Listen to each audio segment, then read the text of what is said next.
Hi everybody, I'm Celeste Maston, the CEO of the DI Group. Welcome to my fourth quarter year-end 2016 review. As usual, we're starting with safety because it's an important part of our culture and one of our DI core values. Hooray! We did a fantastic job on safety in 2016, and in fact, we met all our goals for the year. Let's start with the U.S. During 2016, we had 3 lost time incidents in the U.S., 2 in Hammond and 1 in Landover. The U.S. ended the year with a lost time incident rate of 0.2, much better than our goal of 0.7. The severity rate is also much better than last year, meaning the injuries we did have had people off the job for a shorter time and were presumably less damaging to the person hurt. Our recordable incident rate ended the year at 1.1, way better than our goal of 2.0. Great job. Now let's look at Canada. How about that? A perfect year in Canada with 0 lost time incidents. That is fantastic performance.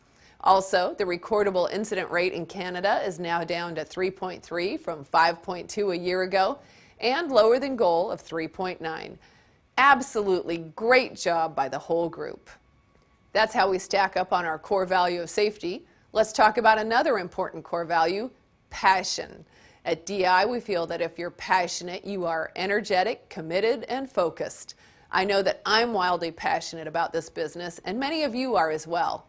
If you can find your way to be passionate about your role here, you'll find greater fulfillment in the time you spend. Here's a guy with passion, Rafael Montecon. Rafael is a quote desk specialist here in Houston. In one of the Tuesday value gatherings here in Railwood, Rafael talked about passion and the what circle theory. Hey, Rafael. Hi, Celeste. Rafael, tell us about passion. First, let me tell you how I define passion. If we look into what I call the what circle theory, we can find 4 circles overlapping each other at different points. Each circle represents a what we love to do, what the world needs, what we are good at, what we get paid for. As you can see, we can find passion where what we are good at and what we love to do intersects.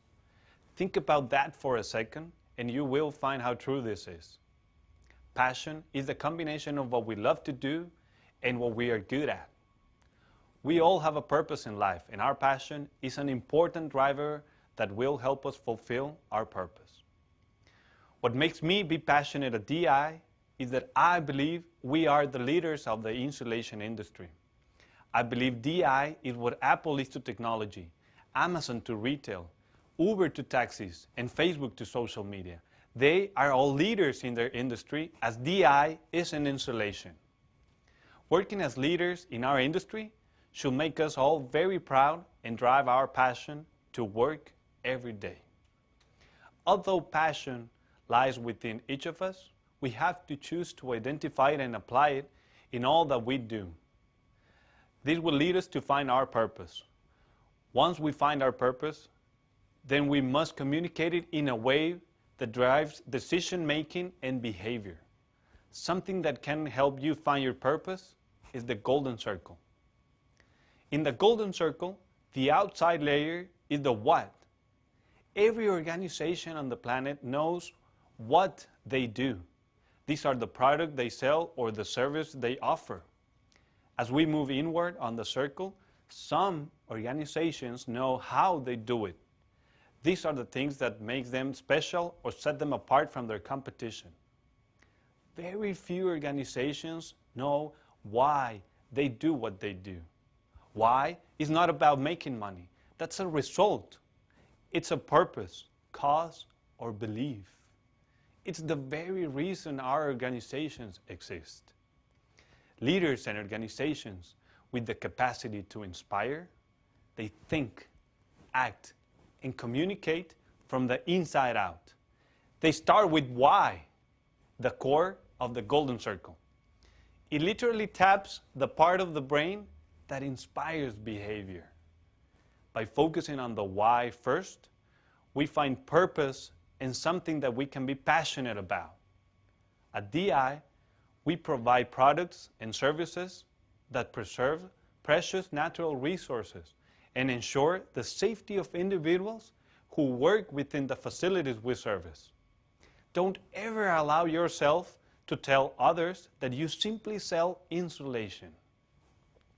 Finally, I invite you to find your own why at DI and complement that to your passion. This will create a positive impact in your branch, region, and company. Here's some folks that are passionate about bringing DI's best to our customers, the winners of our Sales Sprint 2H. Congratulations to Lissa Havard, Jeff Velasco, and Mike DeToro. This competition brought $8.5 million of new revenue to DI in 2016. There was a little wager ongoing with our hyper-competitive Coastal and Central Division leaders, Robert Case and Robert Havlenka.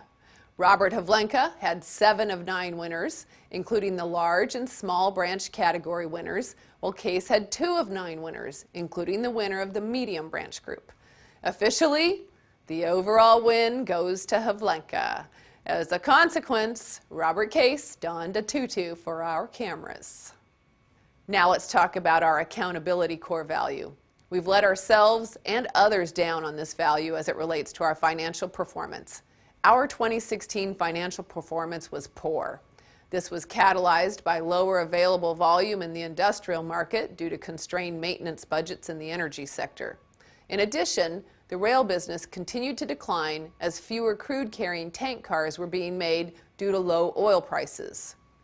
So the market didn't help us, but that's no excuse. The commercial markets were robust and we failed to capitalize on them. Also, we didn't take cost out fast enough to keep up with those declining sales, so our profitability was seriously impacted. More specifically, our 2016 sales revenue was only 94% of 2015. We fell even shorter of budget, coming in at 92% of our sales budget. We're clearly not living up to our commitments to our lenders, our shareholders, and ourselves. All of us as employees earn a living from the company depending on the success of the company.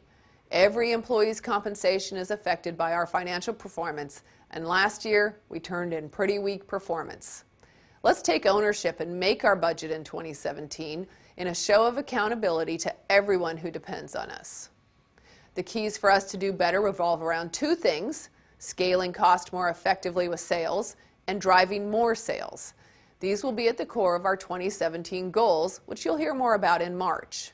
Next time, I'm going to talk more comprehensively about our plans to grow sales, and we're doing some exciting things there. But this time, I want to talk about scaling our cost structure. I shared in an organizational announcement on February 7th some details about work we've done with a leading consulting company to help us better do this. You can refer back to that email for full detail, but let me summarize it as follows. First, we'll now have 14 regions and regional managers instead of 10 in the United States. This will give us greater focus on these important market regions. Second, rather than look at costs as affecting only a single branch, we'll look at cost sharing across branches and clusters that will make up a region. Ideally, managers will have 8 people reporting to them instead of 2 or 3. When a regional manager's region grows and he or she has more than 8 reports, we'll add a sales or operations manager. Growth in a region will correspondingly drive more career paths within a region rather than would be the case in a single branch setting.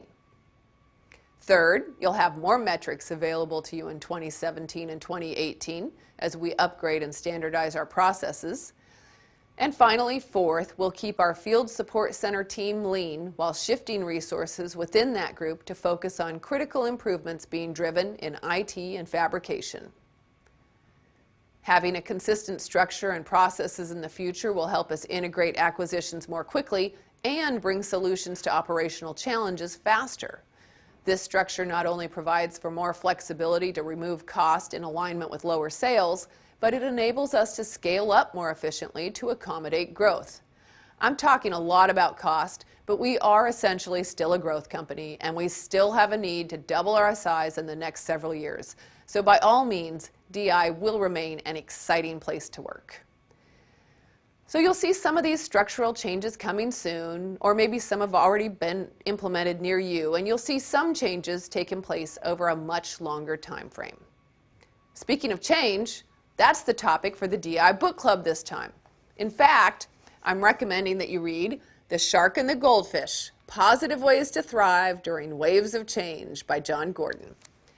DI is a company constantly in the throes of change. Great opportunities come with change, and this little tale gives you some tips to flourish in it. As usual, if you'd like any of these books, just send in your email request before you forget to dicommunications@distributioninternational.com. That's all I have for this time. Please take time to consider how you can help the company grow sales and scale our cost. And as Raphael says, find your why at DI. Of course, please keep up the great performance on safety, and thanks for listening.